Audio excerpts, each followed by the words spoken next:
Flicker was a tiny hummingbird, a jewel of emerald and ruby, whose life was a blur of motion and an endless search for sweetness.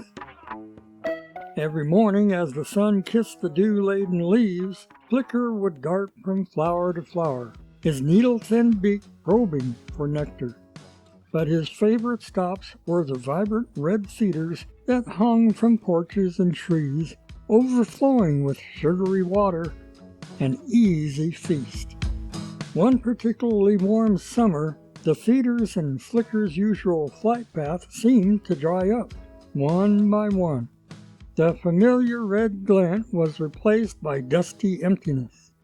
Flicker's tiny heart, usually a frantic drum of joy, began to beat with a different rhythm, a whisper of worry. He zipped frantically, his wings a hopeful hum, but find nothing. His usual vibrant energy started to wane. He knew he couldn't give up. The thirst for life, the need for nourishment, was too strong. So Flicker began to fly further than he ever had before. He passed unfamiliar gardens, soared over new rooftops, his intuition guiding him forward. It was a long journey, filled with moments of doubt, but the promise of sweetness kept him going. He remembered the feeling of that pure, life-giving sweetness, and he knew it was out there. After what felt like an age, just as the sun began its gentle descent, Flicker spotted it.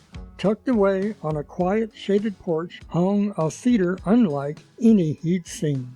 It wasn't just red, it glowed with an inner light. It seemed to pulse with an almost ancient energy. Cautiously, Flicker approached, his wings slowing to a gentle hover. He dipped his beak, and a wave of the most profound, pure sweetness he had ever known filled him. It wasn't just physical sustenance, it felt like his very spirit was being replenished. This new feeder was different. It wasn't always obvious where it was, and it often required a deeper search, a more focused effort to find its exact location. Sometimes, after a long drink, Flicker felt a strange, comforting hum in his tiny chest, as if the feeder itself was sharing wisdom. He learned that the true essence of this particular sweetness wasn't about the quantity of the drink, but the depth of the search and the profound calm that followed. And so, Flicker's days transformed. He still visited other flowers and feeders, but his most cherished quest became the search for this special glowing feeder. He understood that true nourishment wasn't always the easiest to find. It required dedication, a willingness to explore, and a deep, abiding thirst.